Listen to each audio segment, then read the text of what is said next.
Welcome, everybody, back to the Tiz Talk podcast, hosted by your man, Chucktizz himself from Chucktizz Media. I got a very special guest with me tonight for episode 3. His name is, we're just going to call him David. He's a really good friend of mine. I've known him basically my whole life. David, why don't you introduce yourself? David here. Good to be here, Taylor. I'm here to talk about wrestling. Yeah, so we're jumping into it a little bit. And guys, let's not get this confused with the other David that I've known my whole life. Let me tell you something. He, the one who burned me, he's banned. He's shunned. He's shunned. That's me. That's me talking Chucktizz talk. Don't worry about it. Nobody else is saying it but me. We'll explain it in another episode. We will explain that on another episode. So anyways, to get things started off, ladies and gentlemen, the name of this episode is going to be called The Era of Attitude.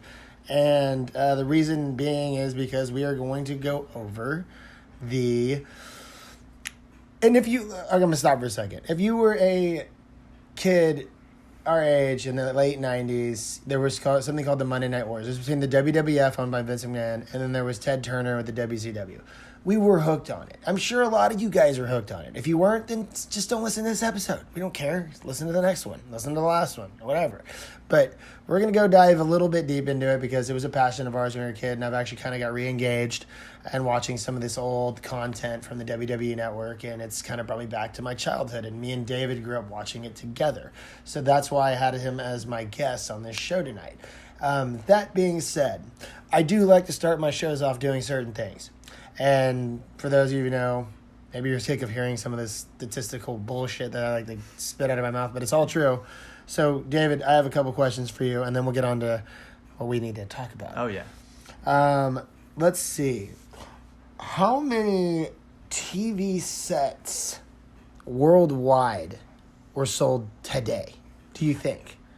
Today. Today. I'm gonna say 208, but I'm not gonna say 208 what? You can't do that. You got to say 208 like thousand. I'm gonna say 208 million units. Okay, all right. The answer to that question is actually 556,000 and counting strong. Oh. You were way over. I almost said K. Cell phones sold today. Cell phones, I will say 207 K. Okay. Again, this time you're short. It's actually 5,331,000 and counting. Money spent on video games just today alone across every platform. Money spent. That includes GameStop? Money spent on video games in any fashion. Every platform, online, whatever. I'm going to say $206 million. Close. You were close this time. All right. 240 million. Wow. 175 and counting. Very strong. Very strong. Here's an interesting one. And this will be the last one. Please. How many emails do you think were sent today across the globe? Oh, I'm gonna say 705 million. Okay, way under. It's 215 billion. Of course. And 407 million counting strong and keep going. So, anyways, that's gonna be our starter for the evening. All right. I just like to do Very that, good. and it's for you kids, guys. It's for all the kids. It's for the fucking kids. Okay, it's for the children. It's for the kids. It's for the people, so we can acknowledge them on what is really going on in the world today. If you don't believe me, all you need to do is go to World WORLDO meters.info. Worldo meters.info, and it will break it all down for you, and they're all backed up by legitimate sources. Bam. Okay, on to the segment of the era of the attitude, talking about the WWF versus WCW Monday Night Wars, ladies and gentlemen. So to start things off, yeah, I want to ask you about the 90s in general, but I want to ask you what was going on with, I guess, the WWF and what was going on with WCW, maybe going into the late 90s. Because I remember wrestling. My first memories of wrestling is like Hulk Hogan, the Royal Rumble. It's the 1980s. You got Yokozuna and all them guys. Yeah, the classic era, and it's good guy versus bad, or not. Whoever Hulk Hogan's Diesel, fighting. Razor Ramon, right. Doink the Clown. So what happens in the night? I guess we need to talk about the networks as they were going into this epic era of attitude that Taylor was talking about, and we're going to be talking about a lot of topics when we talk about this subject. People, okay, but I'm gonna I want Taylor to kind of take us off and kind of the background history of this era. So let me just say, so the Attitude Era was people will say it started here, it started there, it started here.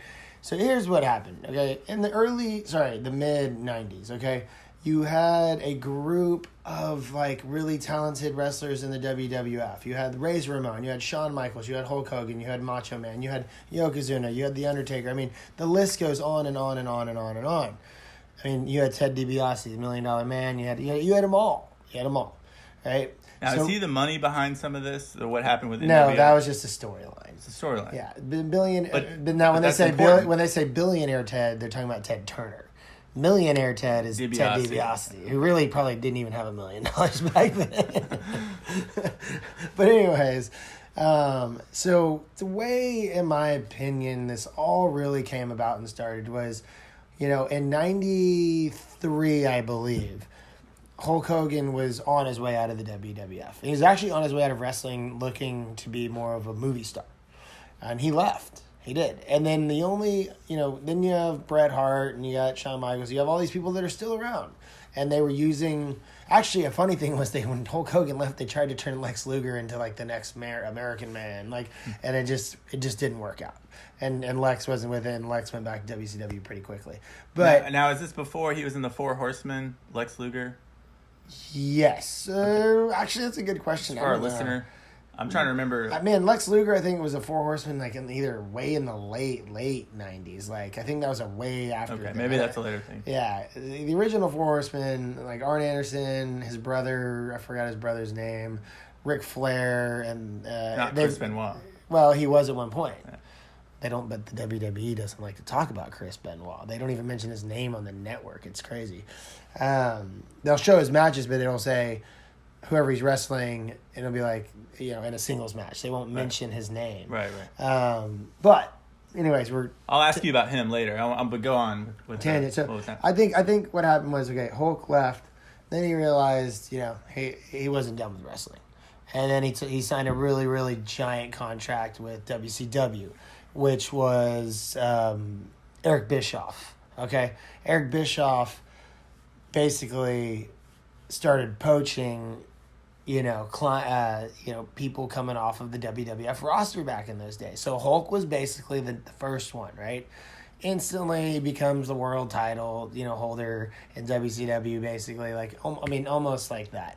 And then Vince McMahon, on his own mistake, decides that Macho Man Randy Savage in 1994 was too old to wrestle. Like, he just was too old. So they made him a commentator, and he was a commentator for the WWF, I think for 6 months, and he just got tired of it. Then he just signed with WCW because Eric Bischoff and Ted Turner were just offering him way too much money. Way too much money. Like, uncomparably to what the WWF was offering their wrestlers. And remember, these guys are all on 1099 independent contracts. They're not paid salaries. They are literally getting paid to go out there, and every time they do a match, they get paid according how the match went, this, that, and the other. But there's no guarantees. Now, WCW was throwing out guaranteed contracts. You will make this money if you sign with us. Right. WWF didn't work like that. Vince did not see that. And so a lot of people went over to the WCW. Well, they started getting recruited, and this kind of comes to the next thing of kind of where the Attitude Era really started, in my opinion. It had already started with what Vince McMahon had been doing, and then when Razor Ramon, also known as Scott Hall, jumped ship. Okay, he jumped ship from WWF and went to WCW. as well as Kevin Nash did. And when that happened, it looked like an invasion kind of thing, like the WWF was invading WCW. Right. There was actually a lawsuit about it. Now those two are really important. Like, I mean, you're talking about Razor Ramon and Diesel. I mean, Diesel had just held the world title. You know, Shawn Michaels was holding it at the time that they left. But, like, this is a big deal. So, like, they're showing up in the crowd at these WCW events thinking they're just, like, invading. But really, they're under contract to WCW, and this is why they had that lawsuit. You know, Scott Hall was talking like Razor Ramon, which is a character, which is a trademark character by the WWF. And so I think that, you know, is where it really started, is when Scott Hall made his first appearance on WCW Monday Nitro on May 17th, maybe, of 1996. It was my date. 96 is when all this started. Pretty much, yes. I would say it spurred from 94 with the loss of Hogan and WWF, but it really spun off. Kept going from here. And in the end, we'll get into that in a second. With that being said, I just want to stop and let you guys listen to a real quick clip of when Scott Hall did show up for the first time on WCW Monday Nitro, which kicked off the Monday Night Wars, which kicked off basically the Attitude Era. We're going to do that right now and enjoy this clip. I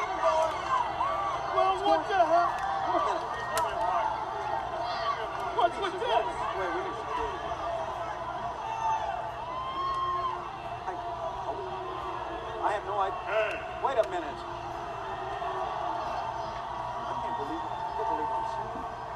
You people, you know who I am, but you don't know why I'm here. Are we going to get security here? Where is Billionaire Ted? Where is the Nacho Man? That punk can't even get in the building. Me, I go wherever I want, whenever I want. Listen. And where, oh where is Scheme Gene? 'Cause I got a scoop for you. When that Ken doll look-alike, when that weatherman wannabe comes out here later tonight, I got a challenge for him, for Billionaire Ted, for the Nacho Man, and for anybody else in WCW. Hey, you want to go to war? You want a war? You're going to get one.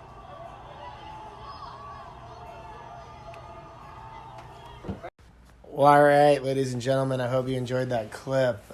Just to clarify a couple things about that clip, the Kindle lookalike that Scott Hall was referring to was Eric Bischoff. You could have got that confused with Ric Flair or whoever. It doesn't matter. Sting. But yeah, that's who he was referring to. And so that, in my opinion, guys, is where things really kicked off the Monday Night Wars. Right. Because it had already started, but this is like sending a sign saying, this is war to Vince McMahon. And that clip really has to be seen to be appreciated. You got just watching Scott Hall just brilliantly deliver that, tough talk, that the cadence he's speaking in, how he's reading his lines. It's just truly magnificent. The origin of shit talk, basically. It's great. The origin of shit talk. And it is. He's like, you want to WCW? I mean, he's talking shit. Which it really did make it seem like it was an angle, where they were invading. But it really wasn't. You can see wrestling is going in this direction, this this confrontation, and then it's more of an edgy approach, is what Eric Bischoff was edgier. Going after, which was, people were tired of seeing the clowns and eating your vitamins and all that stuff, like they wanted some raw stuff. And that's what got me hooked. I mean, back in 96, when I first started watching this stuff, I mean, I'd heard about wrestling. I'd watched some of the classic stuff from the WWF. But, man, I remember watching WCW one time and seeing, like, there was a backstage brawl going on, and I was like, I turned the TV on, and that was what was going on, and I was hooked immediately. Oh, yeah. All the backstage antics and, Eric Bischoff getting involved. I think we want to talk more about Eric Bischoff. Of course. But, yeah, we were talking about Razor Ramon and Diesel coming over, being Hall and Nash, the Outsiders, how it just kind of escalated from their involvement and all this, getting Hogan, and then the Giant, just drama, constant entertainment for weeks, months. This went on. This is the most exciting time, really, when we were kids, just watching Nitro, every week. Just talking about it and just living it, right? Trying to have that attitude in the schoolyard. Living it in the sense that me and David both, like, I was Nash, you were Hall. Yeah. Oh, I was we pretended like we were the outsiders ourselves, and we ran that shit at school. I mean, dude, I used to get in trouble at school because I try and wrestle kids in elementary school. Then come middle school, when the Degeneration X shit broke out, I was telling my teachers to suck it. And man, did I go to detention, or whatever they called it, SAC, back in the day. That's right. I mean, it was ridiculous. But, this all spurred from Eric Bischoff's genius idea to take wrestling to a new, edgier approach.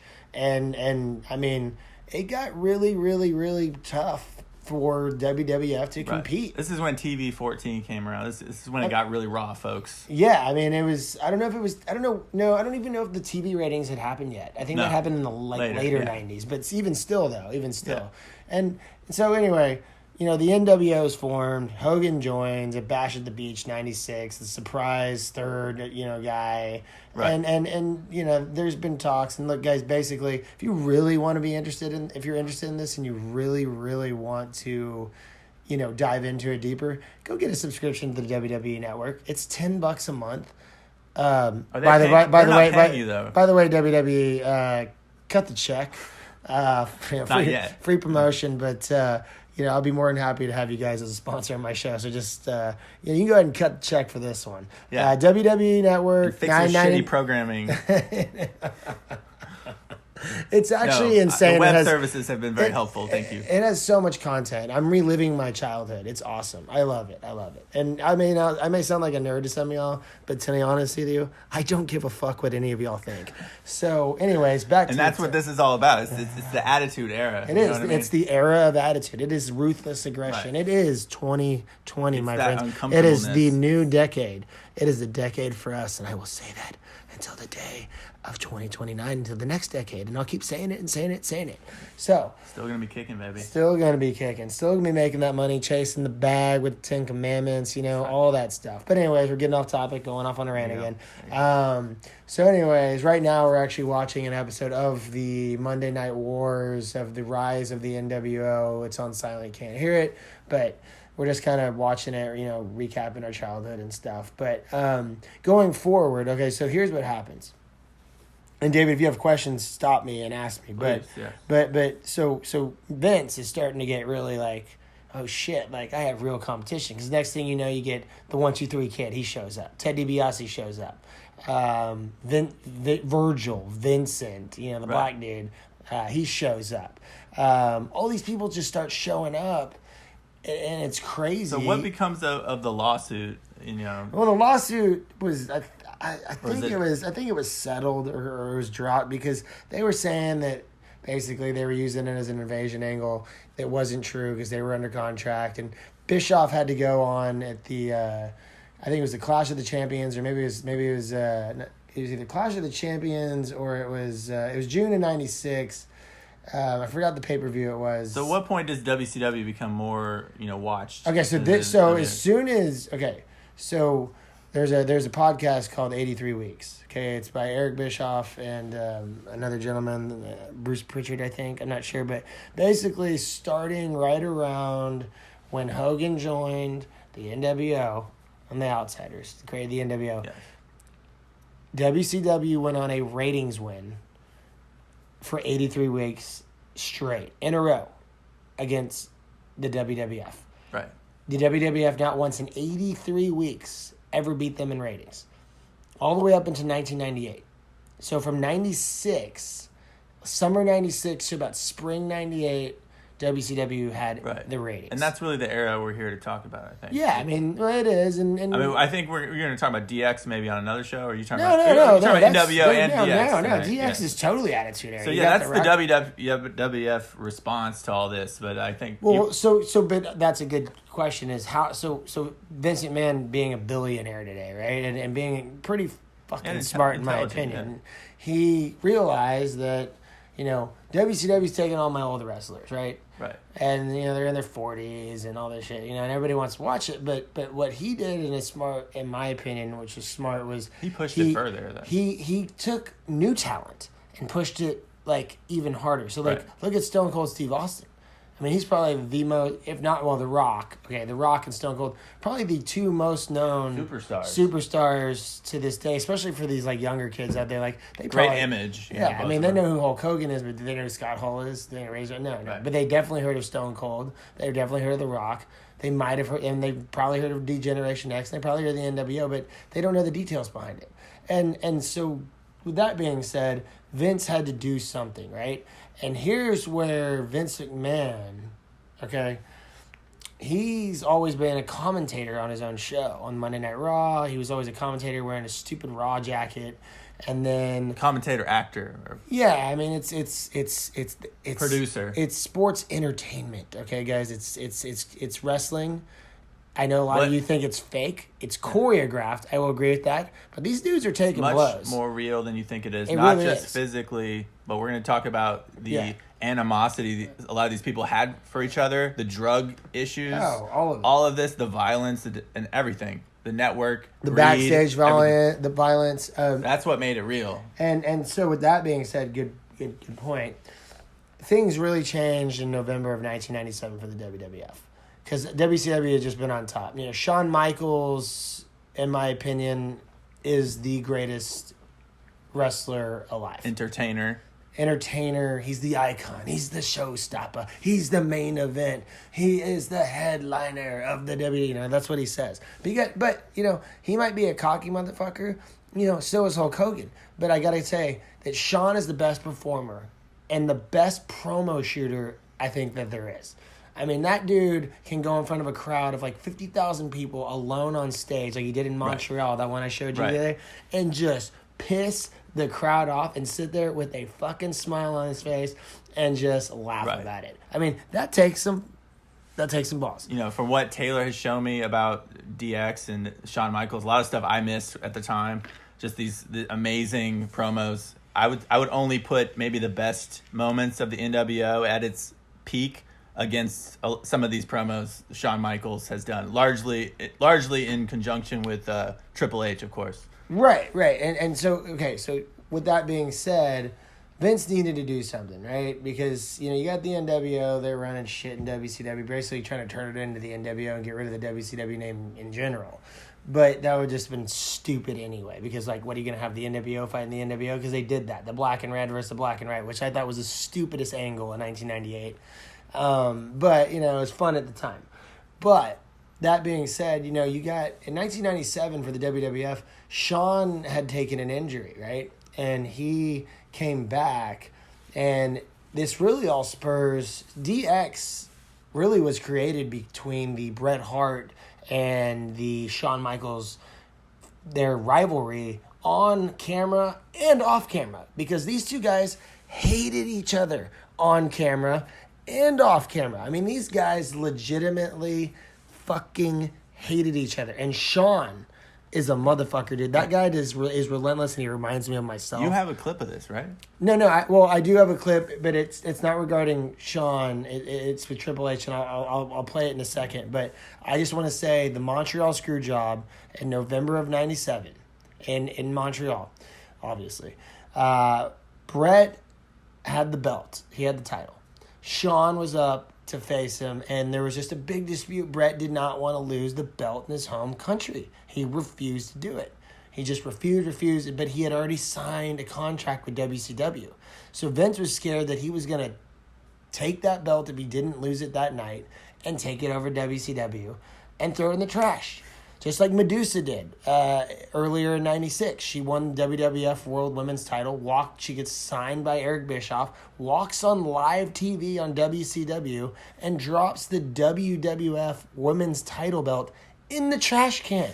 He did not want to relive that. So he had to make a decision. And I got to respect Vince from a businessman like myself. And if you guys aren't familiar with the Montreal Screwjob, basically it took place in Montreal, and it was Shawn versus Brett, who was the champion at the time. They fought for 20 minutes before the bell actually rang in the crowd and everything, just beating the shit out of each other because they really did hate each other. And they get in the ring, and from the interviews I've heard, Brett said there's no way anybody of these guys will screw me like that, whatever. Anyway, so Shawn takes it upon himself. He sees Brett on the ground. He's in the middle of the ring. He puts the sharpshooter on him, which is Brett's signature move. Like the Stinger Deathlock, like this. You twist the legs, whatever. Anyway, does it. Brett, 2 seconds go by, and Vince is standing ringside and just says, ring the bell.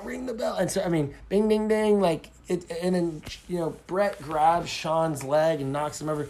And, it's just a huge ordeal because Vince, technically, in everybody else's eyes, screwed Brett out of the title.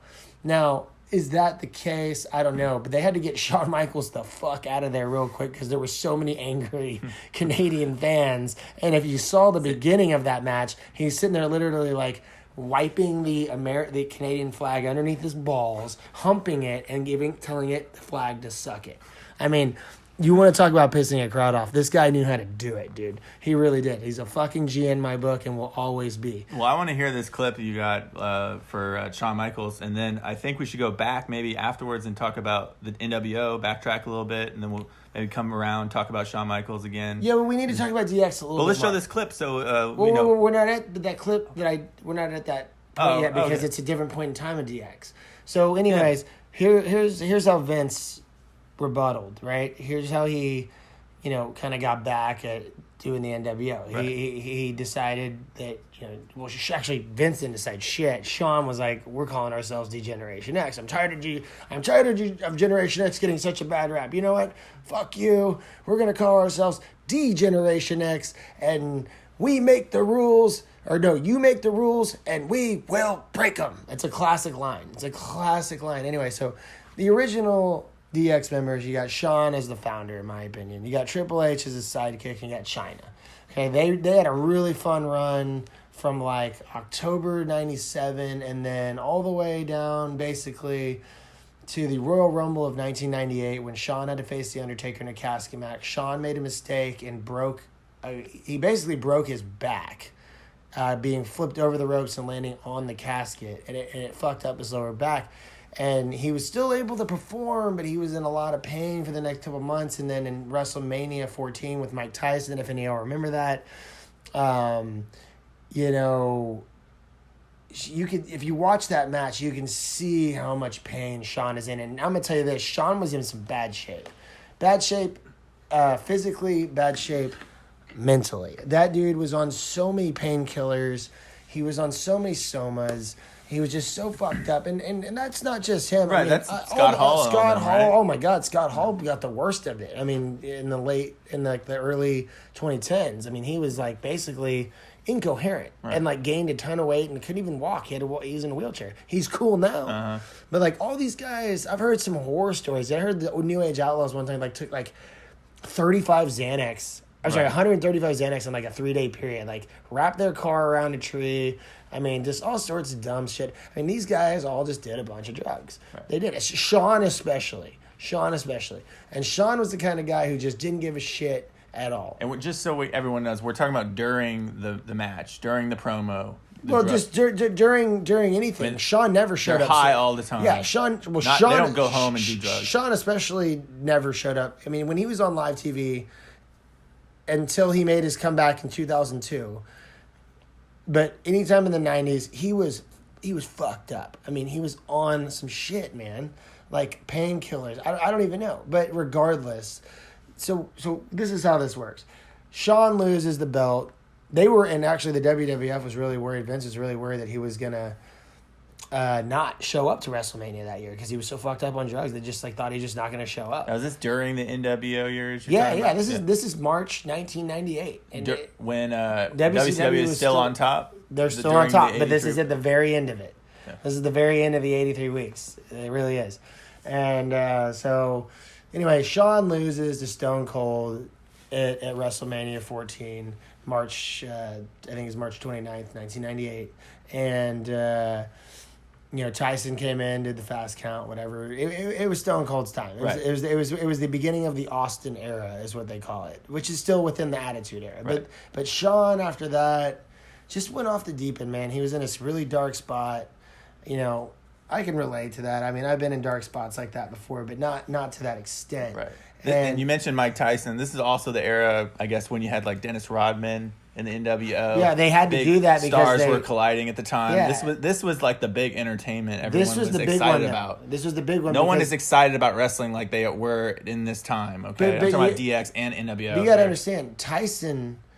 Okay, Dennis Rodman, cool, right? But Tyson just spit a guy's ear off like a year before that. I mean, he's like in the new. You got Tyson and on Rodman TV. had won the world championship, right? But it just wasn't as much publicity, and that was when the 83 weeks basically ended. Right. And anyways, so the Stone Cold era starts. Shawn has to go take a fucking leave of absence, get his shit together, which he didn't, and they bring him back as at the end of '98 as the World Wrestling Federation commissioner. Okay. And meaning he's working for, at the time, the corporation, which is Vince McMahon. And Vince McMahon, after the Montreal Screwjob, he stopped being the announcer and he turned himself into Mr. McMahon, the heel bad guy, owner of the company. So there was an angle where they did the corporation. And that's continued since today. Pretty much. I mean, he's not so much in it. And then his daughter gets involved. First of all, guys, the new shit sucks, guys. Right. WWE today is trash. Absolute fucking trash. It's trash. I'd rather watch the new AEW because it's got just more grimy shit going on. Yeah, I want to ask you about that too. You need competition to make things more interesting. When it's just one thing, it's boring. And they made it TV PG. The fuck is wrong with you guys? Like, get your shit together, Vince. You fucking rich bastard. Yeah. Anyways, I mean, he's still making money. People still watch it. It's just not as fun to watch. Even the superhero movies are like rated R now, and you still like have like TV PG wrestling programming. Yeah, it's dumb. But AEW is TV 14 because they do some gnarly stuff. Well, I want to ask you about AEW and what and all that. I think we need to talk about NWO a little bit more because we've been. No, we are. Yeah. But before that, so when Shawn Michaels became the commissioner and was working for the corporate team. He was on a ton of drugs at the time. And him and Triple H have been best friends forever. And they've been beefing. In real life and in the storylines you're talking They've about. been best friends forever in real life and the storyline. But then but Triple H just got tired of Shawn being so fucked up all the time. Well, Shawn decides to go on national TV and call his buddy out. And I'm going to play a clip for you guys right now about how he calls his buddy out. And enjoy this clip, and please send your notes, feedback, anything. But here comes the clip right now.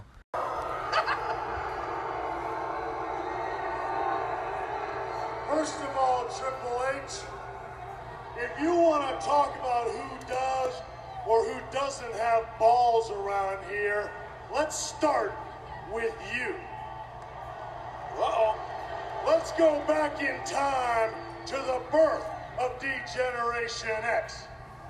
I mean, let's face it, the Heartbreak Kid Shawn Michaels is the founding father of D-Generation X. I beg to differ. What do you mean? That's the truth. Both of them were. And as far as I'm concerned, I think you at least owe me an apology. If for nothing else, I would think gimmick infringement. True again. No, let's get this straight. I owe you nothing.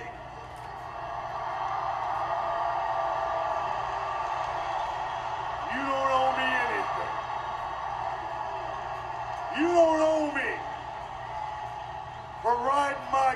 details virtually all of your careers. Oh, you don't owe me for turning you into a somebody when you were an absolute nobody. A nobody. Let me think back. I think it was me that was carrying your dead ass around while you were trying to walk around with a belt that you had no business carrying anymore. Uh-oh. Whoa. It's getting hot. And after WrestleMania, when you got burnt, it was me that picked up the ball. Oh, no. No. You didn't pick up the ball. In fact, I've had balls you'll never have. And let me tell you something, punk. I made you, and I can break you. Whoa. Let's get this straight, Sean. The only thing broken down around here is your ego, little man. Oh, no. And if you didn't get it, let me break it down for you, because I've got 2 words for you. Uh-oh. Suck it. Watch it. Whoa. Well, seeing as that I am the new commissioner of the World Wrestling Federation, I've got something you can suck on. So I hope you guys enjoyed that clip and hope it gave you a better understanding as to, yes, you may think this is a choreographed thing or whatever, and yes, it always is, but there was some real conflicting heat between Triple H and Shawn Michaels back then, because Shawn was obviously, if you couldn't tell, just hearing the things he said, right. he was fucked up, and Triple H had basically had it, saying, I owe you fucking nothing.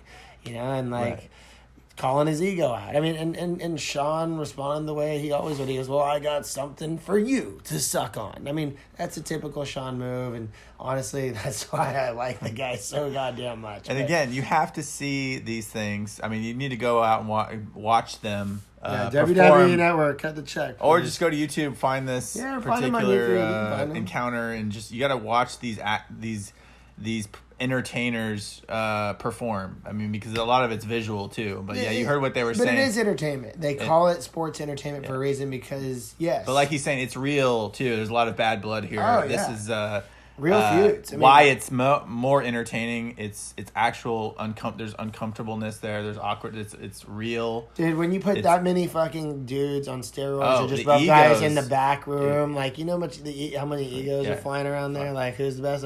Look at The Rock. Yeah. I used to fucking hate The Rock, especially back when I was a kid, right?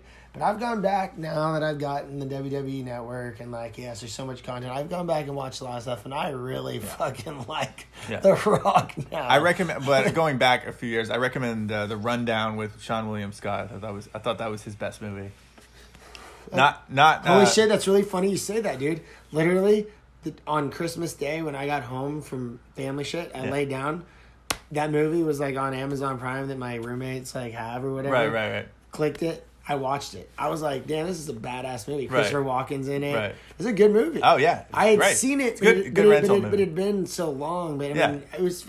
That's just funny. That's so random. Oh, yeah. That you bring that movie up. It was 2003. Well, it was his best movie. To me, it's not random. But yeah, no. Well, to me, it's random. If it's going back a ways. But no. Again, we sidetracked. For those of you who are contemplating, renting Baywatch with John Bass or whatever, just go and forget that. Just go rent The Rundown. Check out The Rundown. It's on Amazon Prime. Amazon cut the check. Yeah, I'm not saying The Rock isn't good now. He is. He hasn't been getting the kind of scripts that he got back in Yeah, but he is the highest paid actor right now. As he should be. He deserves it, man. Dwayne Johnson, man. What's up? What up, Rock? Give him a plug. Shout out to my boy John Bass, by the way, man. He's out there killing it right now. If you guys don't know That's who I meant, John. Give him. John Bass was the guy, and he's a good friend of ours. Grew up with him. I've known him forever. Fella. He was the gentleman in Baywatch. He got his dick stuck in the in the beach chair, like he had like a bunch. Real funny. He was like the funny, like goofy dude who did the dance and shit, and like ends up getting He gets the killed by a he get- stingray, right? No. He gets No. I didn't see that. I didn't see that. Well, way off topic. Are you talking about Steve Irwin? Was it Steve Irwin who was killed by a stingray?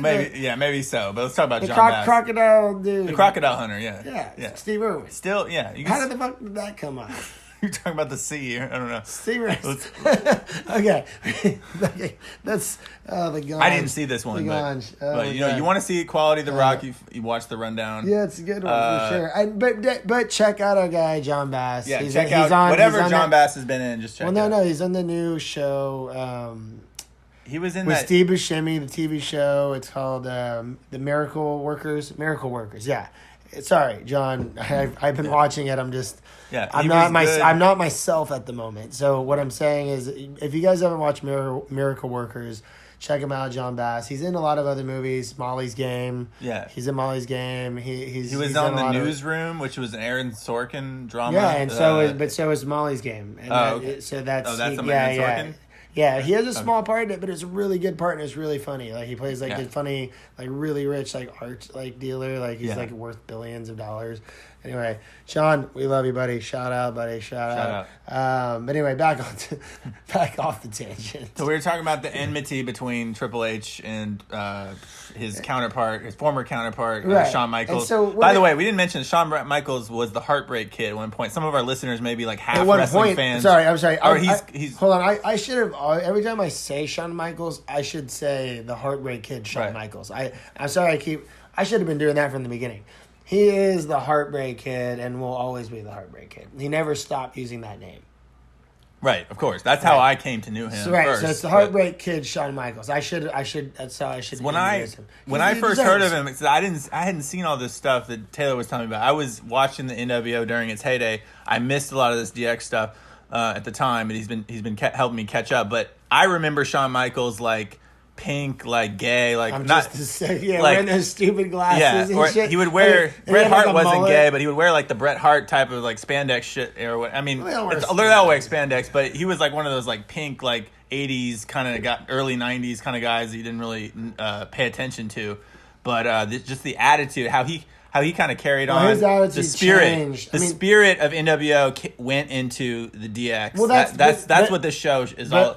We're trying to get that message across, or I am. And good message, because I have to jump off. Not jump off, but like relate to what you just said.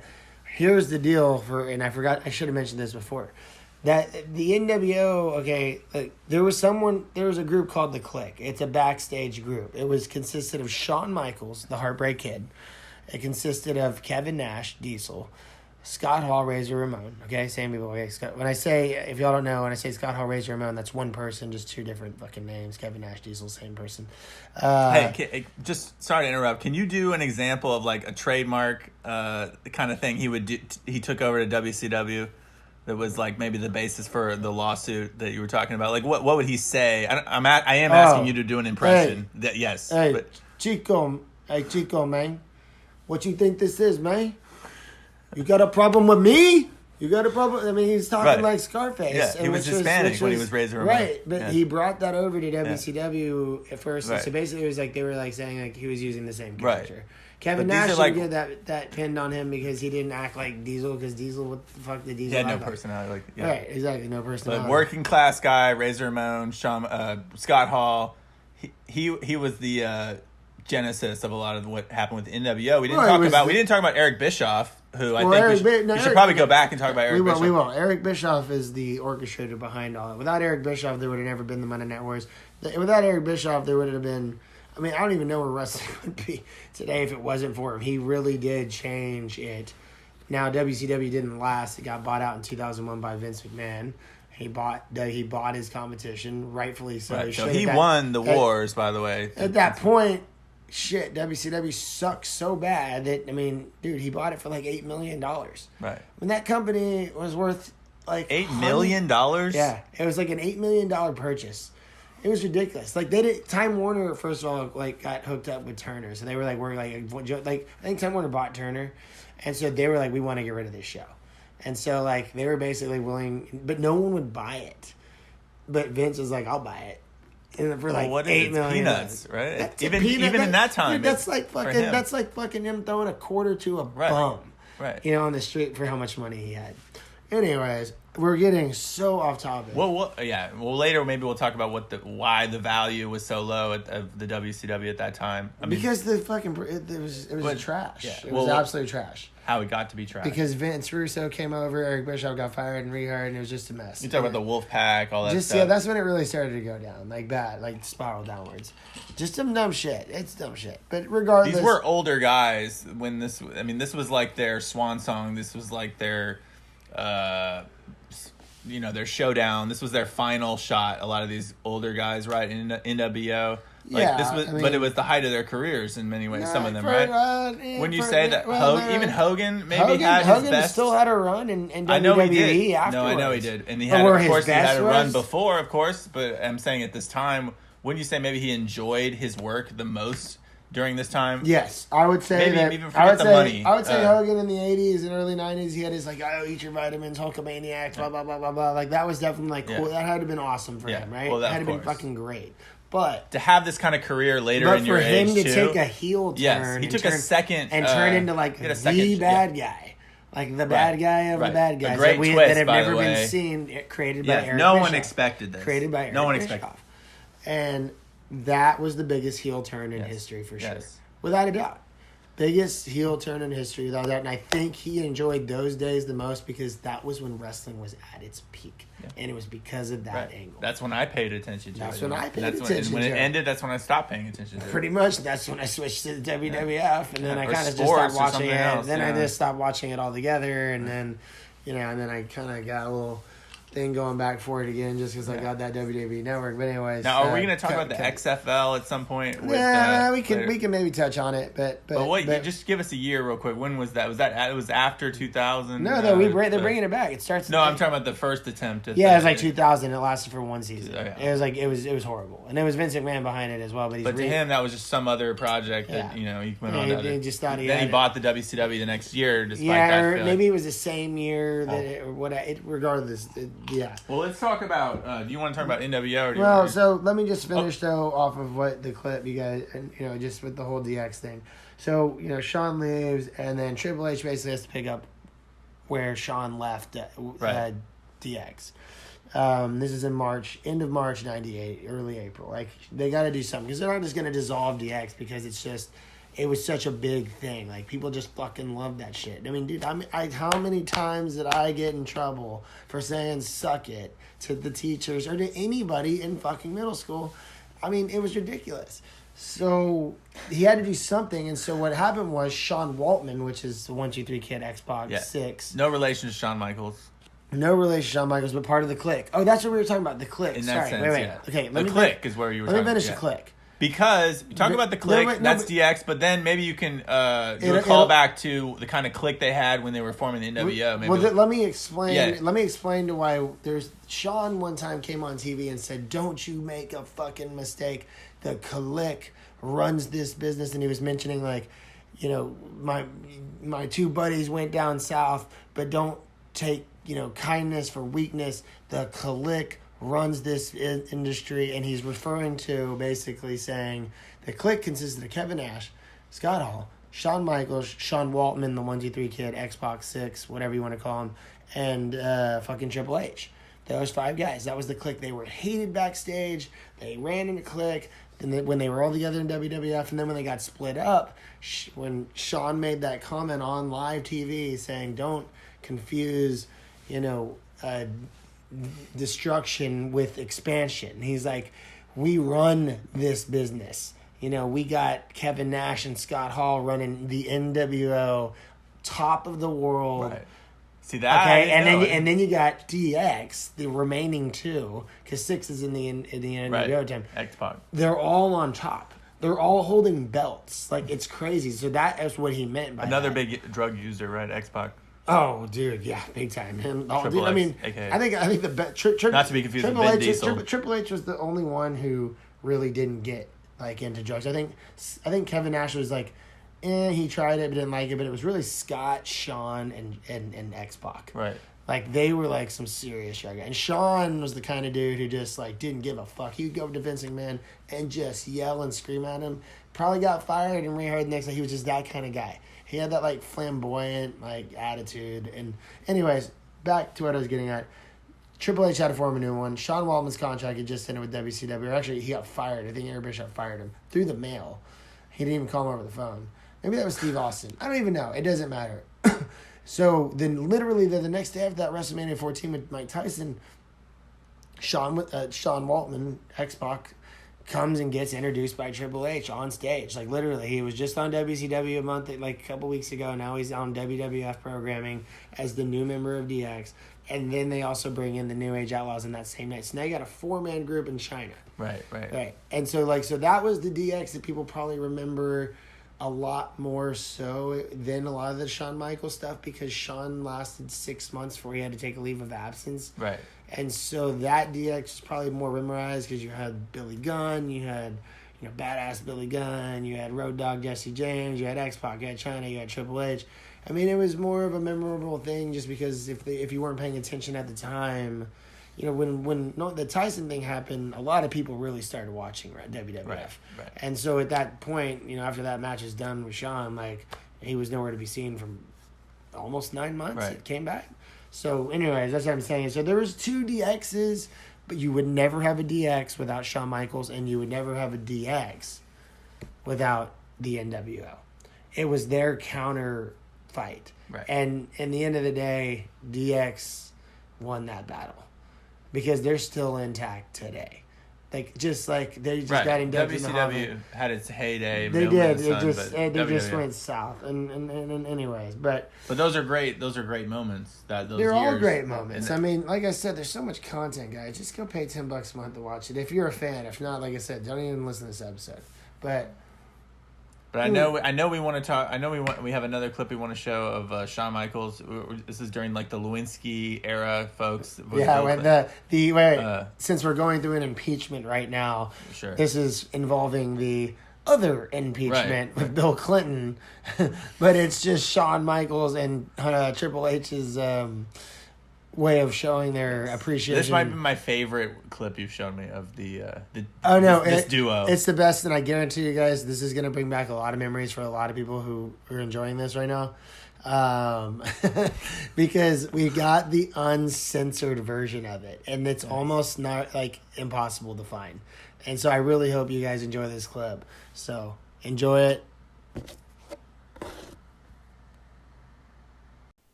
Only use the words ass, damn, hell, and bitch.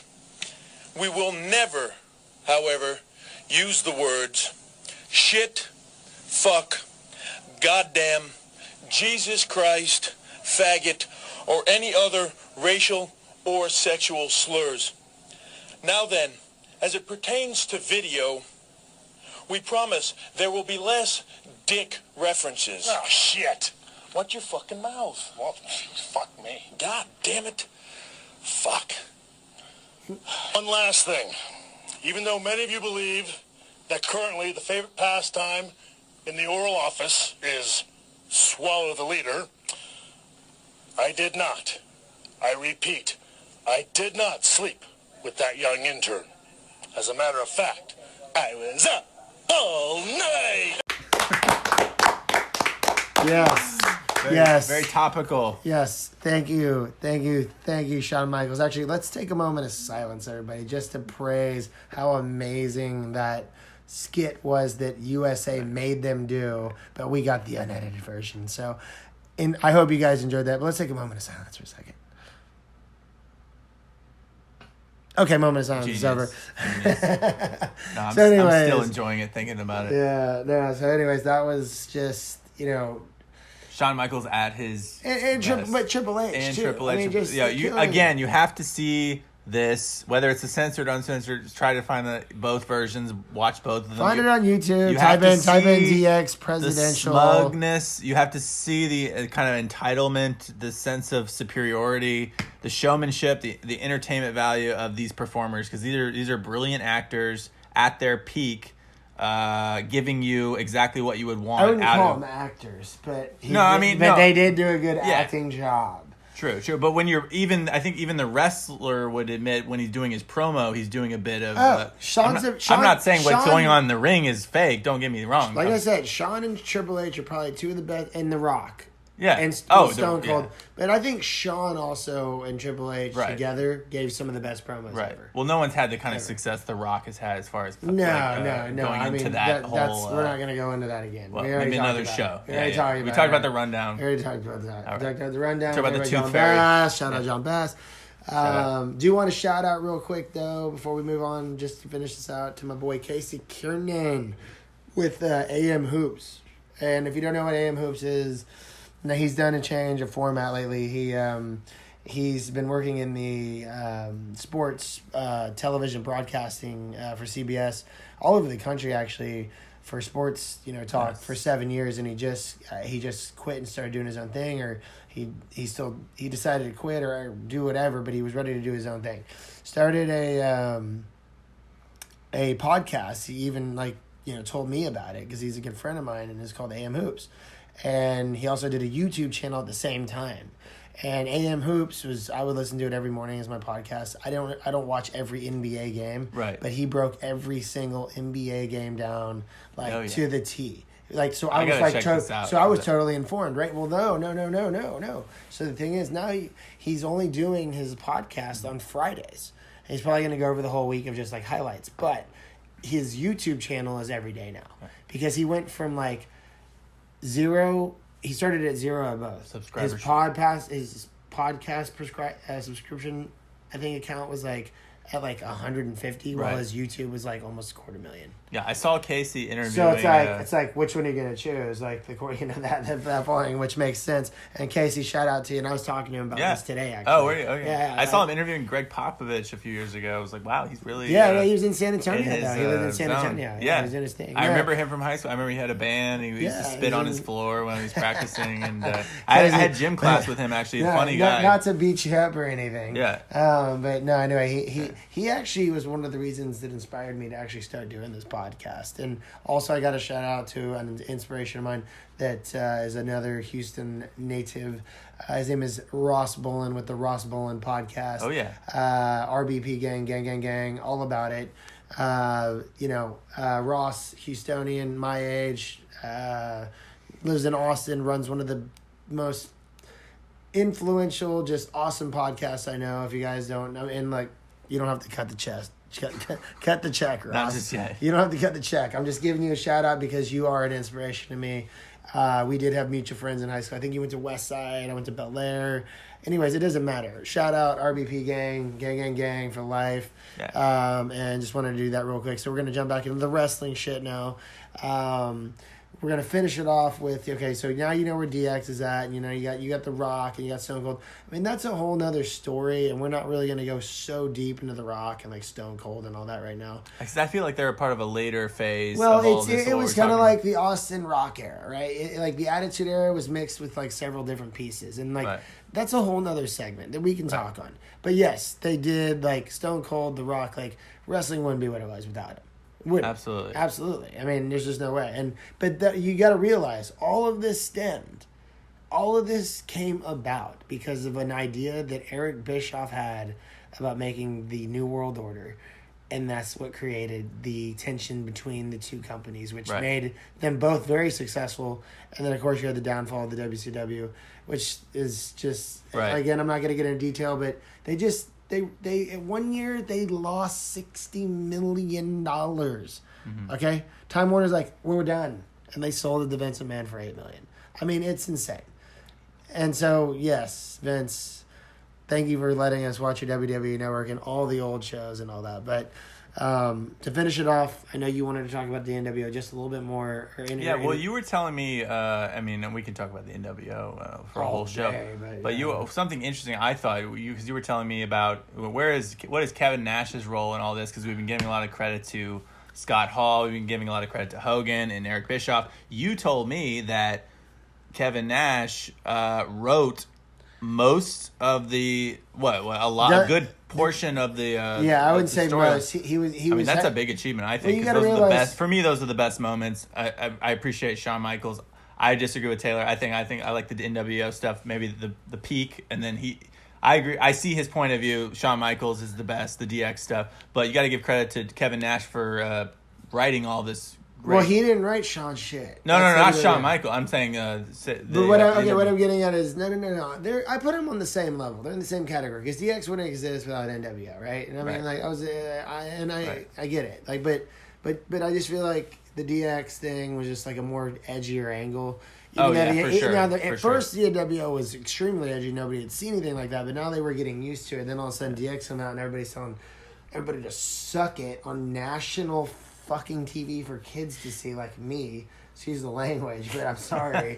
that is just. I mean, like I said, I can't reiterate how many times I got put in detention for telling my teachers to suck it. I mean, it's ridiculous. So.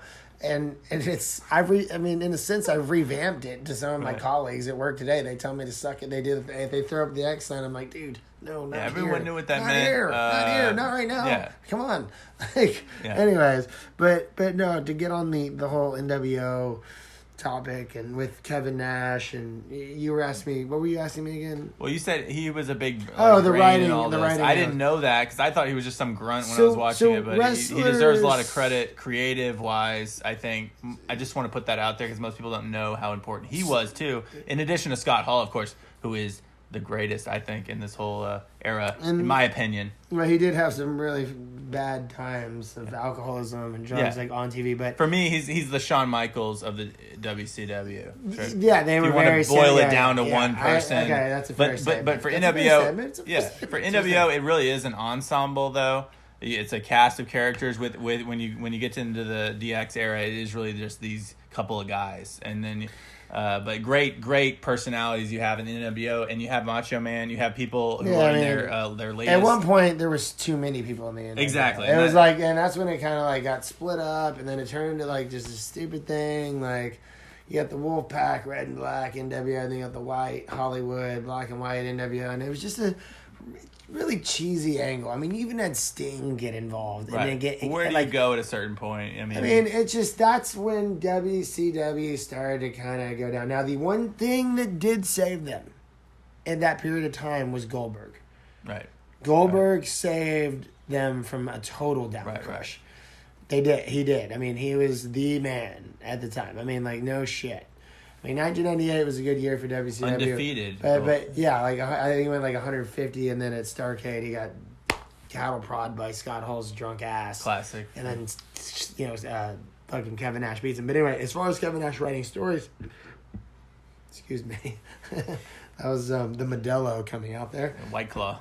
Yeah, no White Claw. No White Claw tonight. Yeah, or any night, unfortunately. 2020 is the year of the non-White Claw, guys.